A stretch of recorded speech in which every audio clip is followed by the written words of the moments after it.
بسم الله الرحمن الرحيم الحمد لله رب العالمين والصلاة والسلام على أشرف الرسل وأكمل البشر محمد بن عبد الله الصادق الوعد الأمين وعلى آله الطيبين الطاهرين وأصحابه الغر الميامين ثم أما بعد সম্মানিত শ্রোতামণ্ডলী আসসালামু আলাইকুম ওয়া রাহমাতুল্লাহি তাআলা ওয়া বারাকাতুহু। আজি খুবেই এটা হাসাস আৰু সেনসিটিভ টপিকৰ ওপৰত কথা পাতিম বুলি আহিছোঁ আৰু সেই টপিকটো হ'ল আমাৰ কিছুমান জনসাধাৰণ আৰু দুৰ্ভাগ্যবশত ওলামা সমাজৰ মাজতো এটা ভ্ৰান্ত ধাৰণা আছে, এটা ভুল ধাৰণা আছে, আৰু সেইটো হ'ল মুছলিম বিশ্বৰ প্ৰাণকেন্দ্ৰ আমাৰ প্ৰাণাধিক প্ৰিয় নবী জনাবে মুহাম্মদুৰ ৰাছূলুল্লাহ সাল্লাল্লাহু আলাইহি ওয়াসাল্লামৰ মুবাৰক হত্যা বেআসেতে নবুৱত অৰ্থাৎ আল্লাহ ৰছুল সাল্লাল্লাহু আলাইহি ওয়াসাল্লামৰ নবুৱতৰ ডিক্লেৰেশ্যনৰ আগত অৰ্থাৎ আল্লাহ ৰছুল সাল্লাল্লাহু আলাইহি ওয়াসাল্লামৰ জন্মৰ পৰা 40 বছৰ বয়সলৈকে যেতিয়ালৈকে আল্লাহৰ নবীৰ নবুৱতৰ ডিক্লেৰেশ্যন হোৱা নাছিলে তেতিয়ালৈকে হেনো আল্লাহৰ নবী এজন সাধাৰণ মানুহ আছিলে। নাউযু বিল্লাহি মিন যালিক। আল্লাহ ৰব্বুল ইজ্জতে এনেকুৱা চূড়ান্ত মূৰ্খতা আৰু এনেকুৱা অবান্তৰ চিন্তাধাৰাৰ পৰা উম্মতে মুছলিমাহক হেফাজত ফৰমাওক। নবী পাক সাল্লাল্লাহু আলাইহি ওয়াসাল্লাম সৰ্বকালৰ সৰ্বশ্ৰেষ্ঠ ব্যক্তি, সৰ্বকালৰ সৰ্বমৰ্যাদা সম্পন্ন ব্যক্তি। নবুৱতৰ ডিক্লেৰেশ্যনৰ আগত হওক বা নবুৱত ডিক্লেৰেশ্যনৰ পিছত হওক মোৰ নবীৰ মুবাৰক হত্যা সৰ্বকালৰ সৰ্বশ্ৰেষ্ঠ আৰু সৰ্বমৰ্যাদা সম্পন্ন হত্যা। আমি পৃথিৱীত নবীৰ প্ৰেম লৈ জীয়াই থাকিব লাগিব। আমাৰ প্ৰতিটো স্পন্দনত নবী নবী আৱাজ আহিব লাগিব। আমাৰ প্ৰতিটো উশাহ নিশাহত নবীৰ প্ৰেমৰ গন্ধ আহিব লাগিব। তেতিয়াহে আমি পূৰ্ণাংগ মুমিন হিচাপে স্বীকৃতি লাভ কৰিম। আৰু এই নবীক সাধাৰণ মানুহ বুলি ভবা যিটো ভ্ৰান্ত ধাৰণা, এইবিলাক ক'ৰ পৰা উৎপন্ন হয়? এই জাচাৰতবিলাক, এই হিম্মতবিলাক আমাৰ মানুহৰ মাজত ক'ৰ পৰা উৎপন্ন হয়, ক'ৰ পৰা সৃষ্টি হয়? তো এই ভ্ৰান্ত ধাৰণা ৰখা সেই মানুহবিলাকে কোৰাণে কাৰীমৰ এটা আয়াতৰ উদ্ধৃতি দিয়ে, দলিল দিয়ে। ইয়াতকৈ ডাঙৰ আৰু দুৰ্ভাগ্য আৰু ইয়াতকৈ ডাঙৰ আৰু ফুটা কপাল কি হ'ব পাৰে যে এজন উম্মতীয়ে নবীক সাধাৰণ মানুহ বুলি কোৰাণে কাৰীমৰ পৰা দলিল দিছে, আৰু সেই বেচাৰাবিলাকৰ কোৰআনৰ লগত সম্পৰ্ক নথকাৰ এয়া পৰিণতি হয়। তেওঁলোকে কোৰাণে কাৰীমৰ সূৰা কাহফৰ 110 নম্বৰ আয়াতৰ উদ্ধৃতি দিছে। তাত আল্লাহ সুবহানাহু ওয়া তাআলাই কৈছে, কুল ইন্নামা আনা বাশাৰুম মিছলুকুম, যে হে নবী সাল্লাল্লাহু আলাইহি ওয়াসাল্লাম আপুনি কৈ দিয়ক যে মই তোমালোকৰ দৰে এজন ব্যক্তি, মই তোমালোকৰ দৰে এজন মানুহ। তো এই আয়াতৰ দ্বাৰা তেওঁলোকে এইটো বুজাব বিচাৰিছে যিহেতু আল্লাহ সুবহানাহু ওয়া তাআলাই বাশাৰুম মিছলুকুম বুলি কৈছে, তো ইয়াৰ অৰ্থ এইটো যে নবী নাউযু বিল্লাহ আমাৰ নিচিনা সাধাৰণ মানুহ হয়। মোৰ তেওঁলোকৰ প্ৰতি প্ৰশ্ন হয়, আৰু এই প্ৰশ্ন কিয়ামতৰ শেষ দিনলৈকে মোৰ এইটো প্ৰশ্ন থাকিব যে মুফাssirin, বিখ্যাত মুফাssirinসকলৰ ভিতৰত কোনজন মুফাssiৰে এই তফসিৰ কৰিছে বা এই ব্যাখ্যা কৰিছে এই কোৰআনৰ এই আয়াতৰ যে নবী এজন সাধাৰণ মানুহ হয়। আল্লামা বাগাৱী ৰহমতুল্লাহি আলাইহিয়ে তেখেতৰ তফসিৰ আল বাগাৱীত, ঠিক সেইদৰে কাজী সানাউল্লাহ পানীপতি ৰহমতুল্লাহি আলাইহিয়ে তেখেতৰ তফসিৰ আল মাজহাৰীত এই আয়াতৰ এইদৰে তফসিৰ কৰিছে। قال ابن عباس رضي الله تعالى عنهما علم الله عز وجل رسوله صلى الله عليه وآله وسلم التواضع لئلا يزع على خلقه فأمره أن يقر فيقول إني آدمي مثلكم إلا أني خصصت بالوحي وأكرمت به يوحى إلي। حضرت আব্দুল্লাহ ইবনে আব্বাস রাদিয়াল্লাহু তাআলা আনহুমা তেখেতে এই আয়াতৰ ব্যাখ্যা এইদৰে কৰিছে যে আল্লাহ তাবাৰক ওয়া তাআলাই তেখেতৰ ৰাসূল সাল্লাল্লাহু আলাইহি ওয়াসাল্লামক এই আয়াতৰ যোগেদি বিনয়ী হ'বলৈ শিকাইছে। তো গতিকে আল্লাহ তাবাৰক ওয়া তাআলাই আল্লাহৰ নবীক এইটো স্বীকাৰোক্তি দিবলৈ কৈছে যে মই তোমালোকৰ দৰে এজন মানুহ। কিন্তু ইয়াৰ অৰ্থ এইটো একেবাৰে নহয় যে আল্লাহ ৰাসূল সাল্লাল্লাহু আলাইহি ওয়াসাল্লাম এজন সাধাৰণ ব্যক্তি আমাৰ দৰে, কাৰণ এই আয়াতৰ পিছতেই কোৱা হৈছে উহিয়া ইলাইয়া, যে মোৰ ফালে ঐশ্বৰিক বাৰ্তা প্ৰেৰণ কৰা হয়।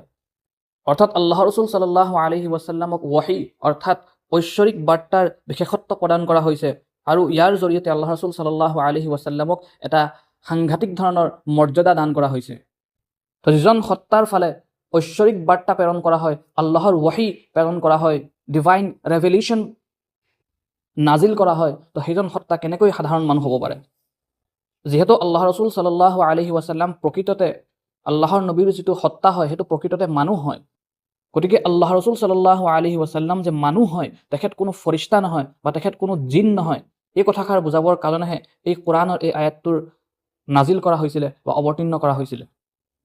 কিন্তু ইয়াৰ অৰ্থ একেবাৰে এইটো নহয় যে আল্লাহ ৰচুল সাল্লাল্লাহু আলাইহি ওয়াসাল্লাম আমাৰ দৰে এজন সাধাৰণ মানুহ।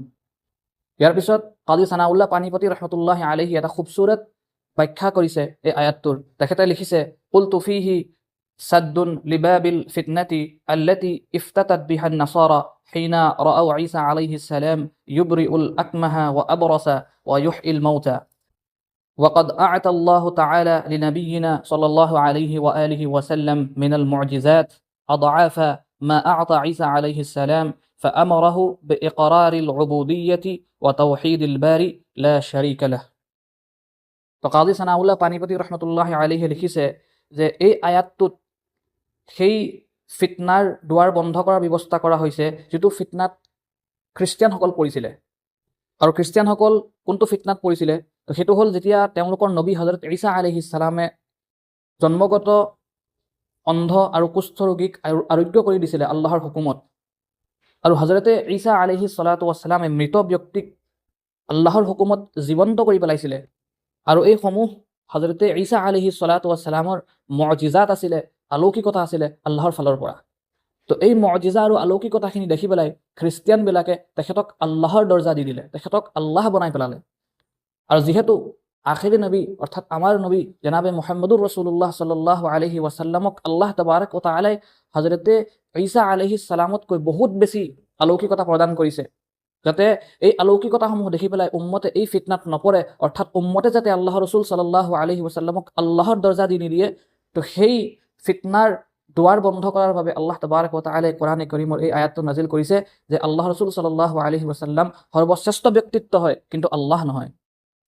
এতিয়া যিসকলে এইষাৰ কথা ক্লেইম কৰিছিলে যে 40 বছৰ আগলৈকে আমাৰ নবী সাল্লাল্লাহু আলাইহি ওয়াসাল্লাম এজন সাধাৰণ ব্যক্তিৰ নিচিনা আছিলে, তো আহক এটা তিৰমিজি শৰীফৰ হাদিছ শুনাওঁ যে আমাৰ নবী সাল্লাল্লাহু আলাইহি ওয়াসাল্লাম 40 বছৰ আগৰটো বাদেই দিয়ক, সৰু অৱস্থাত আল্লাহৰ নবী সাল্লাল্লাহু আলাইহি ওয়াসাল্লাম কেনেকুৱা এক অসাধাৰণ ব্যক্তিত্ব আছিলে।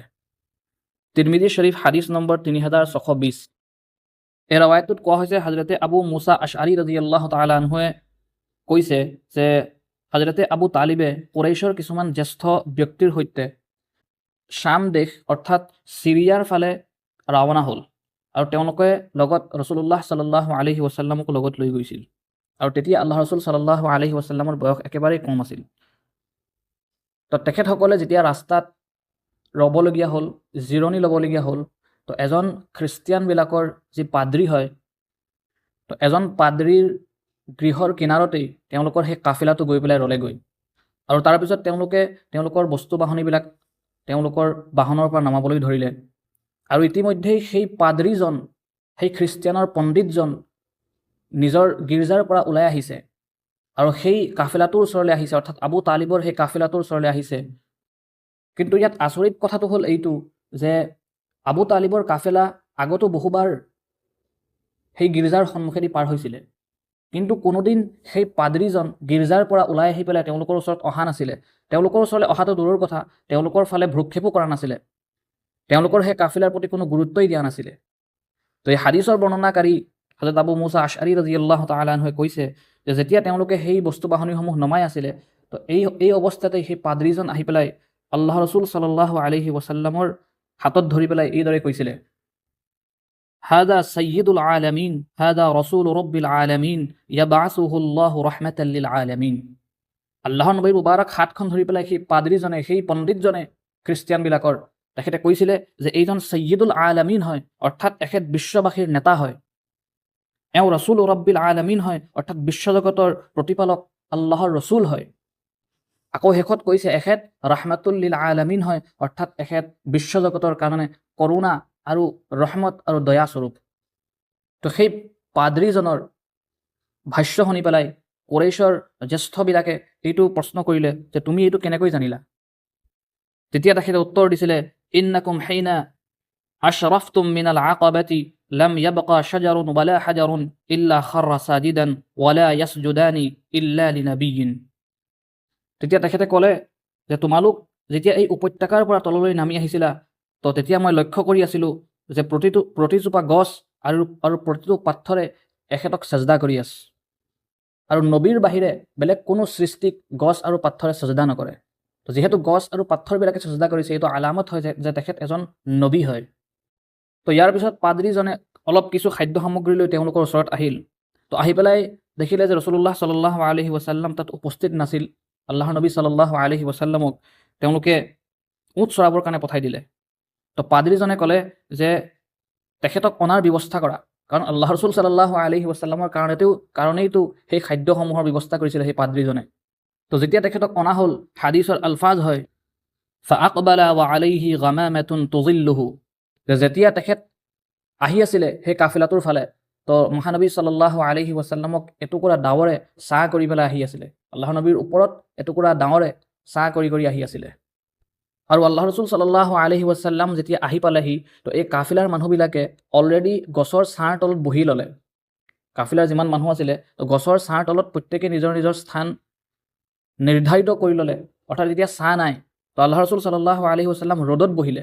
তো ৰ'দত বহাৰ পিছত তেখেতৰ ফালে গছৰ ছাঁটো হাউলি পৰিল। আল্লাহু আকবৰ, সুবহানাল্লাহ। এই সাংঘাতিক কাৰ্যটো দেখি পেলাই সেই পাদ্ৰীজনে আকৌ চিঞৰি উঠিল, উনজুৰ ইলা ফাইশ শাজাৰাতি মা লা আলাইহি, যে তোমালোকে এই গছৰ ছাঁটোৰ ফালে লক্ষ্য কৰা, কেনেকৈ গছৰ ছাঁটো এই মহাসত্তাৰ ফালে হাউলি পৰিছে। তো সেইজন মহানবীক যদি কোনোবাই সাধাৰণ মানুহ বুলি তুলনা কৰে, তেনেহ'লে এয়া খুবেই দুৰ্ভাগ্য আৰু লজ্জাজনক কথা। ইয়াত এতিয়া আৰু এটা প্ৰশ্ন হয়, যিহেতু কিছুমান মানুহ হয়তো এইটো ভাবিব পাৰে যে যিহেতু 40 বছৰলৈকে আল্লাহ ৰসুল সাল্লাল্লাহু আলাইহি ওয়াসাল্লামৰ নবুৱতৰ ডিক্লেৰেশ্যন হোৱা নাছিলে, এলান হোৱা নাছিলে, গতিকে আল্লাহ ৰসুল সাল্লাল্লাহু আলাইহি ওয়াসাল্লাম সেই 40 বছৰলৈকে নবী নাছিলে। এইটো এটা ভ্ৰান্ত ধাৰণা হয়।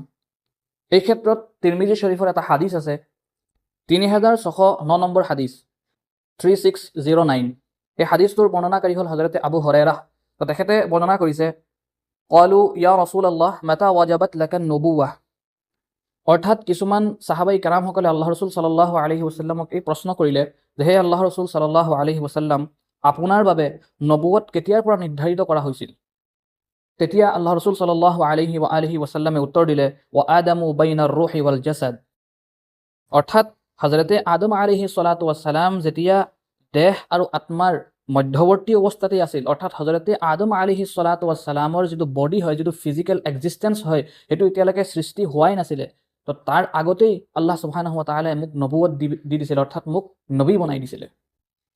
তিৰমিজি শৰীফৰ এই হাদিছৰ ব্যাখ্যা কৰি পেলাই ওলামাই দেওবন্দৰ অহংকাৰ ইমামুল আসৰ হযৰত আল্লামা আনৱাৰ শাহ কাশ্মীৰী ৰহমতুল্লাহ আলাইহিয়ে তেখেতৰ তিৰমিজি শৰীফৰ যিখন ব্যাখ্যাৰ কিতাব আল আৰফুছ শাজী, তাতে হযৰত ৰহমতুল্লাহ আলাইহিয়ে এইদৰে লিখিছে, قوله متى وجبت لك النبوة قال وآدم بين الروح والجسد إلى آخر، أي كان النبي صلى الله عليه وآله وسلم نبيا وجرت عليه أحكام النبوة من ذلك الحين بخلاف الأنبياء السابقين فإن الأحكام جرت عليهم بعد البعثة। তো আল্লামা কাশ্মীৰী ৰহমতুল্লাহ আলাইহি লিখিছে যে হযৰতে আদম আলাইহিস সালামৰ সৃষ্টিৰ আগতেই নবী সাল্লাল্লাহু আলাইহি ওয়াসাল্লাম নবী আছিল, আৰু সেই সময়ৰ পৰাই তেখেতৰ ওপৰত নবুৱতৰ বিধানসমূহ জাৰি হৈছিল। আৰু এই ক্ষেত্ৰত আমাৰ ৰসুল সাল্লাল্লাহু আলাইহি ওয়াসাল্লাম পূৰ্বৰ নবীসকলতকৈ পৃথক আছিল, কাৰণ পূৰ্বৰ নবীসকলৰ ওপৰত নবুৱতৰ যিসমূহ বিধান আছে, তো সেই বিধানসমূহ তেওঁলোকৰ নবুৱত প্ৰাপ্তিৰ পিছতহে জাৰি হৈছিল। তাৰপিছত আল্লামা কাশ্মীৰী ৰহমতুল্লাহ আলাইহিয়ে মৌলানা জামি ৰহমতুল্লাহ আলাইহিৰ এটা উক্তি নকল কৰিছে। তেখেতে লিখিছে, আন্নাহু কানা নাবিয়ান ক্বাবলা আন নাশআতিল উনছুৰিয়াহ। অৰ্থাৎ আমাৰ নবী সাল্লাল্লাহু আলাইহি ওয়াসাল্লাম আন নাশআতুল উনছুৰিয়াহৰ আগৰ পৰাই নবী আছিল। অৰ্থাৎ আল্লাহ ৰসুল সাল্লাল্লাহু আলাইহি ওয়াসাল্লাম পৃথিৱীৰ ভৌতিক অস্তিত্বৰ আগৰ পৰাই তেখেত নবী আছিল। তেখেতৰ ফিজিকেল এক্সিষ্টেঞ্চ হোৱাৰ আগৰ পৰাই তেখেত নবী আছিল। সুবহানাল্লাহ। তো এয়া হৈছে উলামায়ে দেওবন্দৰ আকীদা। আৰু উলামায়ে দেওবন্দৰ নাম লোৱা কিছুমান সো কল মুফতিৰ এই আকীদা যে আল্লাহ ৰসুল সাল্লাল্লাহু আলাইহি ওয়াসাল্লাম এলানে নবুৱতৰ আগৰ 40 বছৰত সাধাৰণ মানুহ আছিল, নাউযুবিল্লাহ। তো এই তিৰমিজি শৰীফৰ আৰু এখন ব্যাখ্যাৰ কিতাপ আছে, হাশিয়াতুছ সানাদি আলা সুনানি তিৰমিজি।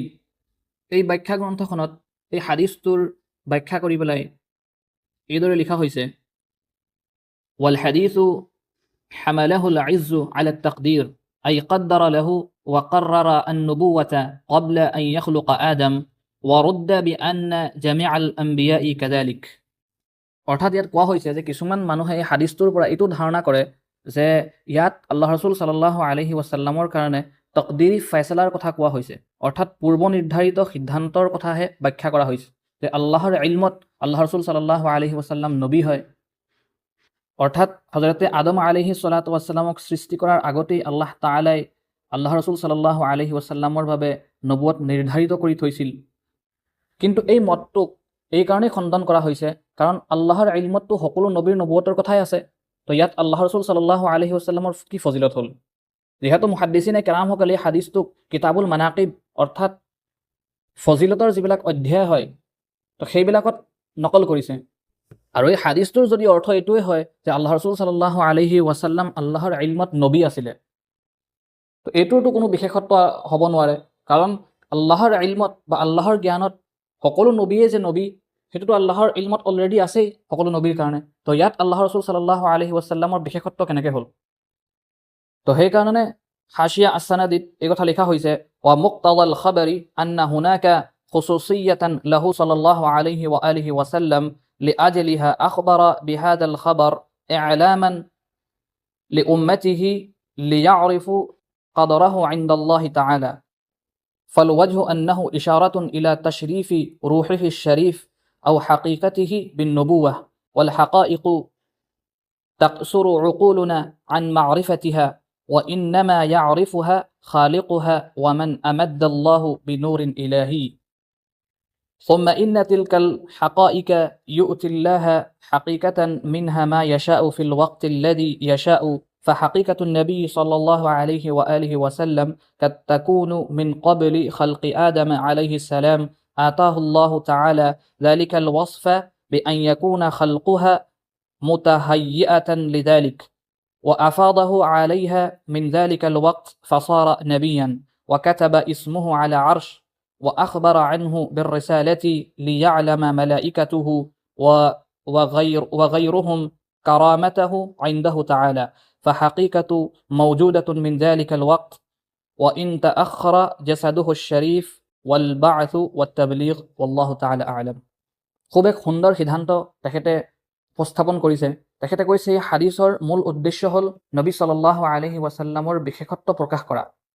গতিকে ইয়াৰ সঠিক ব্যাখ্যা হ'ল ইয়াত তেওঁৰ অৰ্থাৎ আল্লাহ ৰছুল সাল্লাল্লাহু আলাইহি ৱাছাল্লামৰ পবিত্ৰ আত্মা আৰু তেখেতৰ প্ৰকৃত সত্তা অৰ্থাৎ তেখেতৰ যিটো হকীকত হয় তো সেই প্ৰকৃত সত্তাক নবুৱতৰ দ্বাৰা সন্মানিত কৰাৰ ফালেহে ইয়াত ইংগিত কৰা হৈছে। আৰু যিহেতু মানুহৰ সীমিত বুদ্ধিৰে এনেবোৰ সত্যৰ গভীৰতা উপলব্ধি কৰা অসম্ভৱ, গতিকে আল্লাহ ৰছুল সাল্লাল্লাহু আলাইহি ৱাছাল্লামে যিদৰে আমাক খবৰ দিছে ঠিক সেইদৰে আমি মানি লোৱাই আমাৰ বাবে উত্তম। আৰু নবী সাল্লাল্লাহু আলাইহি ৱাছাল্লামৰ হকীকত বা তেখেতৰ প্ৰকৃত সত্তা হজৰতে আদম আলাইহি ছলাতু ৱাছালামৰ সৃষ্টিৰ বহু আগৰ পৰাই বিদ্যমান, যাক আল্লাহ তাবাৰক ৱা তাআলাই নবুৱতৰ গুণেৰে বিভূষিত কৰিছিল আৰু তেওঁৰ ওপৰত নবুৱতৰ আশীৰ্বাদ বৰ্ষিত হৈছিল। সুবহানাল্লাহ। আৰু হজৰতে আদম আলাইহি ছলাতু ৱাছালামৰ সৃষ্টিৰ পূৰ্বেই আল্লাহৰ আৰশত অৰ্থাৎ আল্লাহৰ সিংহাসনত তেখেতৰ মুবাৰক নাম লিখা হৈছিল আৰু তেখেতৰ ৰিচালতৰ বাতৰি ফৰিষ্টাসকলক জনোৱা হৈছিল যাতে তেখেতৰ মাকাম আৰু মৰ্যাদা সম্পৰ্কে ফৰিষ্টাসকল জ্ঞাত হয়। গতিকে তেখেতৰ হকীকত বা মুবাৰক সত্তা সেই সময়ৰ পৰাই আছিল, যদিও তেওঁৰ পবিত্ৰ শৰীৰৰ আগমন, নবুৱতৰ প্ৰকাশ আৰু ধৰ্ম প্ৰচাৰৰ দায়িত্ব অৰ্থাৎ তবলিগৰ দায়িত্ব বহু পিছত সংঘটিত হৈছে, কিন্তু তেখেত নবী হিচাপে বহুৰ আগৰ পৰাই বিদ্যমান। তো হাশিয়া আছ-ছানাদিৰ এই কথাখিনিয়ে একেবাৰে স্পষ্ট কৰিলে যে নবী সাল্লাল্লাহু আলাইহি ৱাছাল্লাম সৰ্বকালৰ সৰ্বশ্ৰেষ্ঠ আৰু সৰ্বমৰ্যাদা সম্পন্ন ব্যক্তি আছিলে।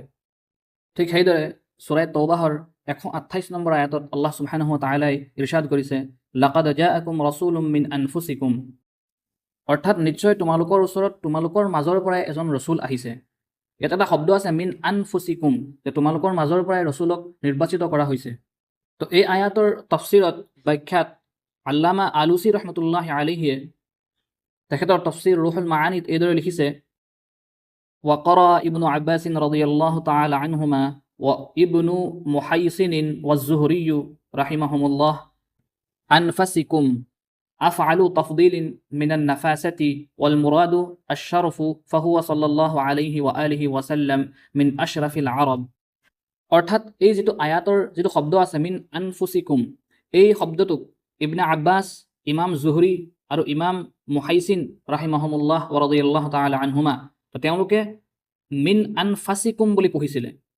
আৰু এই যিটো শব্দ আনফাছ, এই আনফাছ শব্দটো আন-নাফাছাহ ধাতুৰ পৰা আহিছে, আৰু ই এটা আফআলে তফজিল হয়, অৰ্থাৎ ছুপাৰলেটিভ ডিগ্ৰী হয়, যাৰ অৰ্থ হ'ল মৰ্যাদা বা আভিজাত্য। তো এই আয়াতৰ যদি মিন আনফাছিকুম কিৰাআতটো লোৱা হয়, তেনেহ'লে ইয়াৰ অৰ্থ হ'ব যে আমাৰ নবী সাল্লাল্লাহু আলাইহি ওয়াসাল্লাম সমগ্ৰ আৰব জাতিৰ ভিতৰত আটাইতকৈ মৰ্যাদাবান আৰু আভিজাত্যপূৰ্ণ বংশৰ আৰু আভিজাত্যপূৰ্ণ ব্যক্তি আছিল। এই সম্পৰ্কে মুছনাদে আহমদ নামৰ হাদিছৰ গ্ৰন্থত এটা হাদিছ উল্লেখ কৰা হৈছে। হযৰতে আব্বাছ ৰাদিয়াল্লাহু তাআলা আনহুৱে এই হাদিছটো বৰ্ণনা কৰিছে।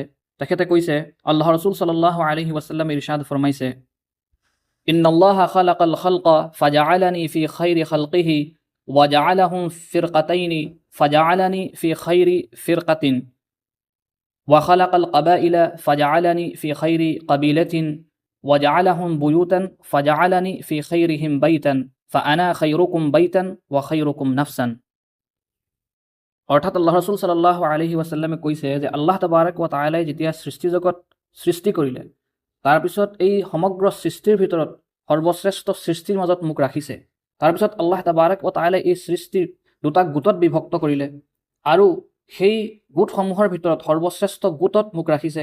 তাৰপিছত আল্লাহ সুবহানাহু ওয়া তাআলাই বংশ বা গোত্ৰসমূহ সৃষ্টি কৰিলে, আৰু সেই বংশ আৰু গোত্ৰসমূহৰ আটাইতকৈ যিটো সৰ্বশ্ৰেষ্ঠ বংশ হয়, তাত মোক আল্লাহ তাবাৰক ওয়া তাআলাই ৰাখিছে। তাৰপিছত আল্লাহ তাবাৰক ওয়া তাআলাই ঠাই, ঘৰ বা পৰিয়াল নিৰ্ধাৰণ কৰিলে মানুহৰ কাৰণে, আৰু মোৰ বাবে আটাইতকৈ উন্নত ঘৰ নিৰ্ধাৰণ কৰিলে। আকৌ একেবাৰে শেষত আল্লাহ ৰাসূল সাল্লাল্লাহু আলাইহি ওয়াসাল্লামে কৈছে যে মই বাসস্থানৰ দিশৰ পৰাও তোমালোকৰ ভিতৰত সকলোতকৈ উত্তম, আৰু নিজৰ সত্তা আৰু ব্যক্তিত্বৰ ফালৰ পৰাও তোমালোকৰ ভিতৰত সকলোতকৈ শ্ৰেষ্ঠ। ঠিক সেইদৰে ইমাম ইবনু কাছিৰ ৰাহিমাতুল্লাহি আলাইহি তাফসীৰ ইবনে কাছিৰত এই আয়াতৰ তফসীৰ কৰিবলৈ যাওঁতে এটা হাদিছ বৰ্ণনা কৰিছে, যিটো হাদিছ ইমামে তাবৰানী ৰাহিমাতুল্লাহি আলাইহিয়ে আল মুআজামুল আওছাত নামৰ গ্ৰন্থটো নকল কৰিছে। এই হাদিছটো হযৰতে আলী ৰাদিয়াল্লাহু তাআলা আনহু বৰ্ণনা কৰিছে। তেখেতে কৈছে যে আল্লাহ ৰাসূল সাল্লাল্লাহু আলাইহি ওয়াসাল্লাম ইৰশাদ কৰিছে, খাৰাজতু মিন নিকাহিন ওয়া লাম আখৰুজ মিন সিফাহিন মিন লাদুন আদামা ইলা আন ওয়ালাদানি আবি ওয়া উম্মি লাম ইয়াসাম্মানি মিন সিফাহিল জাহিলিয়াতি শাইউন। অৰ্থাৎ আল্লাহ ৰাসূল সাল্লাল্লাহু আলাইহি ওয়াসাল্লামে কৈছে যে মই সদায় বৈধ নিকাহ বা বিবাহৰ মাধ্যমেৰে স্থানান্তৰিত হৈছোঁ, কোনো অবৈধ সম্পৰ্ক বা জিনাৰ জৰিয়তে নহয়।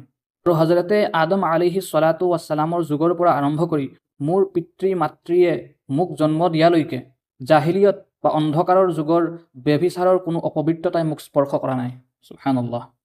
অৰ্থাৎ হযৰতে আদম আলাইহিস সালাতু ওয়াস সালামৰ পৰা আৰম্ভ কৰি হযৰত আব্দুল মুত্তালিব আৰু হযৰতে আব্দুল্লাহৰলৈকে আল্লাহ ৰাসূল সাল্লাল্লাহু আলাইহি ওয়াসাল্লামৰ যি নূৰ স্থানান্তৰিত হৈ আহিছে, আৰু যিসকল পবিত্ৰ মাতৃগৰ্ভত আল্লাহ ৰাসূল সাল্লাল্লাহু আলাইহি ওয়াসাল্লাম স্থানান্তৰিত হৈ আহিছে, তো এই সকলো পিতৃ মাতৃ বা পূৰ্বপুৰুষসকল আল্লাহ ৰাসূল সাল্লাল্লাহু আলাইহি ওয়াসাল্লামৰ যিমান আছে বংশত, সকলোবিলাকেই বিবাহৰ মাধ্যমেৰেহে বা নিকাহৰ মাধ্যমেৰেহে আল্লাহ ৰাসূল সাল্লাল্লাহু আলাইহি ওয়াসাল্লামক তেওঁৰ বংশত স্থানান্তৰিত কৰাৰ ব্যৱস্থা কৰা হৈছে। তো যিজন পবিত্ৰ সত্তা, যিজন মহানবীৰ জন্মৰ এনেকুৱা আল্লাহ তাবাৰক ওয়া তাআলাই ইহতিমাম কৰিছে, তো সেই পবিত্ৰ সত্তা আৰু সেই মহাসত্তাক আমি সাধাৰণ মানুহ বুলি ক'বলৈ আমাৰ অকণমানো লাজ লগা নাই, শৰম লগা নাই। এই সম্পৰ্কে উলামায়ে দেওবন্দৰ কি আকিদা হয়, বলক আমি তেওঁলোকৰ অৰ্থাৎ উলামায়ে দেওবন্দৰ ফতাৱাৰ পৰা চাই লওঁ। দাৰুল উলুম দেওবন্দৰ অনলাইন দাৰুল ইফতাৰ যিটো ৱেবছাইট আছে, তাৰ জবাব নম্বৰ 54763, তাতে এটা প্ৰশ্নৰ উত্তৰ লিখা হৈছে, আৰু উত্তৰৰ আৰম্ভণিতেই এইদৰে লিখা হৈছে, हमारे नबी सल्लल्लाहु अलैहि व आलिहि वसल्लम अपनी नौ के एतबार से बशर बल्कि अफजलुल बशर हैं, और सिफत हिदायत के लिहाज से सारी इंसानियत के लिए मिनाराए नूर है। অৰ্থাৎ আমাৰ ৰাসূল সাল্লাল্লাহু আলাইহি व आलिहि वसल्लम শাৰীৰিকভাৱে সৰ্বশ্ৰেষ্ঠ ব্যক্তি, আৰু গুণাগুণৰ ক্ষেত্ৰত তেখেত সমগ্ৰ বিশ্ববাসীৰ কাৰণে হিদায়তৰ নূৰ পুঞ্জস্বৰূপ। ঠিক সেইদৰে ফতাৱা দাৰুল উলুম দেওবন্দৰ 18 নম্বৰ খণ্ডৰ 228 নম্বৰ পৃষ্ঠাত এটা প্ৰশ্নৰ উত্তৰ লিখা হৈছে, আৰু তাৰ উত্তৰত এইদৰে কোৱা হৈছে, حضرت صلی اللہ علیہ وآلہ وسلم افضل الانبیاء والمرسلین، خاتم النبیین، شفیع المجنبین، فخر موجودات، اشرف کائنات، مصداق ورفعنا بعضهم درجات کے ہیں، بعد از خدا بزرگ توی قصہ مختصر، فقط واللہ اعلم۔ ঠিক সেইদৰে দাৰুল উলুম দেওবন্দৰ সন্মানীয় শিক্ষক নাইব আমিৰুল হিন্দ হজৰত মুফতি সলমান মনছুৰ পুৰী দামত বৰকাতুহুমুল আলিয়া, তেখেতৰ ফতাৱাৰ কিতাব কিতাবুন নৱাজিল প্ৰথম খণ্ডৰ 275 নম্বৰ পৃষ্ঠাত এটা প্ৰশ্নৰ উত্তৰ লিখি পেলাই তেখেতে এইদৰে লিখিছে, জনাব ৰসুল্লাহ সল্লাল্লাহু আলাইহি वसल्लम बेशक सय्यदुल बशर थे और इंसानी सिफ़ात और कैफियत से मुत्तसिफ़ थे।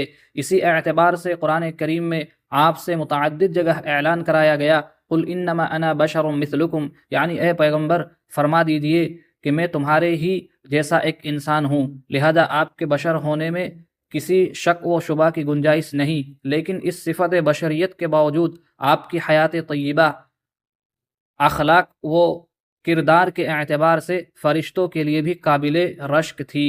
इस तफसील से मालूम हुआ कि हज़रत सल्लल्लाहु अलैहि वसल्लम अगरचे नफ्स बशरियत में सब इंसानों की तरह हैं, लेकिन आला सिफ़ात के एतबार से कोई इंसान आपका हमसर नहीं है। इसलिए इन सिफ़ात आलिया को नज़रअंदाज करते हुए आपको महज अपने जैसा इंसान कहना मुनासिब ताबीर नहीं है, इससे इज्तिनाब करना चाहिए। ठीक है, इधर फतावा कासिमियत मुफ्ती शब्बीर अहमद कासिमी दामत बरकातुहु में 2 নম্বৰ খণ্ডৰ 87 নম্বৰ পৃষ্ঠাত এটা প্ৰশ্নৰ উত্তৰত তেখেতে লিখিছে। প্ৰশ্নটো হ'ল, क्या हुजूर सल्लल्लाहु अलैहि वसल्लम हज़रत आदम अलैहिस्सलाम की खिलकत से कबल नबी थे? तो तार उत्तरत हज़रत दामत बरकातुहु में लिखिছে, जी हाँ, आप सल्लल्लाहु अलैहि वसल्लम हज़रत आदम अलैहिस्सलाम की खिलकत से पहले नबी थे और 40 साल की उम्र में जिसमें ज़ाहिरी तौर पर नबूवत मिली, उस अरसे में भी आप सल्लल्लाहु अलैहि वसल्लम को नबी माना जाएगा, मगर 40 साल की उम्र से पहले यानी नबूवत के ऐलान से पहले ईमान लाना लाजिम नहीं था, ऐलान के बाद लाजिम हुआ। ठीक है, फतावा उस्मानी मुफ्ती तकी उस्मानी साहबे प्रथम खंडर 52 নম্বৰ পৃষ্ঠাত এটা প্ৰশ্ন কৰা হৈছিল তেখেতক যে হুজুৰ সল্লাল্লাহু আলাইহি ওয়াসাল্লাম के लिए या मोहम्मद के लफ्ज़ कहना कैसा है, মানে আল্লাহৰ নবীক या मोहम्मद বুলি ক'ব পাৰি নে নোৱাৰি। ইয়াৰ জবাবত মুফতি তকি উস্মানী साहब दामत बरकातुहु में लिखिছে, हुजूर नबी करीम सल्लल्लाहु अलैहि वसल्लम के लिए या मोहम्मद के अल्फाज लिखना बेअदबी है। इस नाम से आप सल्लल्लाहु अलैहि वसल्लम के सामने भी सिवाय बाज़ कुफ़ार और मुशरिकीन के कोई और आप अलैहिस्सलातु वस्सलाम को ना पुकारता था, और कुफ़ार भी अक्सर आप सल्लल्लाहु अलैहि वसल्लम के लिए इस बेअदबी को गवारा न करते थे, बल्कि कुन्नियत से पुकारते थे। इसके अलावा इस निदा में अक़ीदा फ़ासिदा का एहतमाम है, इसलिए ये लफ्ज़ इस तरह कहना दुरुस्त नहीं है। ठीक है, इधर हज़रत मुफ्ती मोहम्मद यूसुफ लुधियानवी शहीद रहमतुल्लाहि अलैहि आपके मसाइल और उनका हल नाমৰ किताबर प्रथम खंडर 145 নম্বৰ पृष्ठात এইদৰে লিখিছে, आप सल्लल्लाहु अलैहि वसल्लम बशर कामिल हैं और सिफत हिदायत के एतबार से नूर कामिल हैं। এই সমূহ আকাবিৰিন और ইবাৰতৰ পৰা এইটোৱে স্পষ্ট হ'ল যে আল্লাহ ৰসুল সল্লাল্লাহু আলাইহি ওয়াসাল্লাম সৰ্বকালৰ সৰ্বশ্ৰেষ্ঠ আৰু সৰ্বমৰ্যাদা সম্পন্ন ব্যক্তি আছিলে।